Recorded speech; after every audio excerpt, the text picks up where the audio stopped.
Yo la team, j'espère que vous allez bien, que vous passez une excellente journée. Comme vous avez pu le voir sur la miniature, c'est le troisième palier déjà de la montante. Je vous en ai parlé la semaine passée. L'objectif est simple, essayer de faire 1 x 10 avant Noël. Alors le jeu est extrêmement compliqué de faire x10 dans les paris sportifs, mais j'ai bon espoir de réaliser cette prestation avant mi-décembre. Juste avant de parler du troisième palier, on va forcément parler du deuxième palier. On a clairement sué, on va pas se mentir. Strasbourg-Reims, plus de 1,5 buts. C'était très bien parti avec le but de Reims au bout de 15 minutes.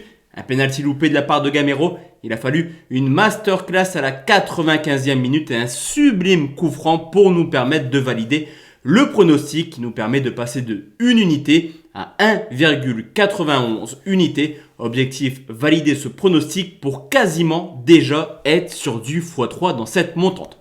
Juste avant de parler pronostic, je sais que vous aimez bien ce genre de concept et à l'avenir, tout se passera clairement sur Telegram. Le lien est juste en dessous dans la description. Hier, on fait une belle petite performance dans la rencontre entre Auxerre et Dijon avec un plus de 2,5 buts et une triple chance buteur plus un remboursement d'un pronostic sécurisé. N'hésitez pas. Tout est dispo juste en dessous dans la description. Également l'occasion pour moi de vous inviter à mettre votre plus beau pouce bleu sur cette vidéo. Comme pour le deuxième palier, objectif 300 pouces bleus pour continuer cette montante. Alors comme vous avez pu le voir la team, on va parler tranquillement de Manchester City qui reçoit le Paris Saint-Germain. Une rencontre un petit peu particulière pour les Parisiens où sans Donnarumma, Kimpembe et Marquinhos, défensivement, ça sera une toute autre histoire où on devrait voir potentiellement Kerrer et Diallo en défense centrale. On le sait, c'est pas forcément assurance tout risque. Alors on peut surtout constater le fait qu'offensivement, mis à part cette rencontre, City est extrêmement en forme. 9 matchs à domicile cette année,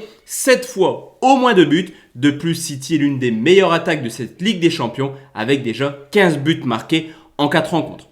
Malgré des résultats plutôt positifs, on peut également constater que Manchester City défensivement n'est pas au top cette année. Une équipe qui encaisse pas mal de buts en Ligue des Champions, déjà 7 buts encaissés en 4 matchs, dont 4 justement à domicile. Messi, Neymar, Mbappé, le trio devrait être présent demain du côté de Manchester City. On l'a vu lors du match aller, les 3 joueurs sont plutôt prolifiques quand ils jouent ensemble, surtout que Mbappé est en forme, Messi également et Neymar est dans une forme plutôt intéressante. Au niveau des prestations plutôt décevantes du Paris Saint-Germain, on peut quand même remarquer qu'ils ont marqué 8 buts sur ces 4 rencontres de Ligue des Champions. Messi a déjà marqué 3 buts en LDC et s'est également libéré d'un poids en marquant justement ce week-end contre Nantes. Certes, historiquement, très peu de buts, des rencontres plutôt fermées, 5 confrontations en Ligue des Champions, seulement 2 fois, plus de 3 buts. Cependant, cette année, la donne change. Je vous l'ai dit, défensivement, Paris n'y est pas. Offensivement, ils voudront marquer le coup. Le troisième palier de montante sera ni plus ni moins qu'un plus de 2,5 buts cote à 1,45, ce qui nous permet de passer donc à 2,8 unités.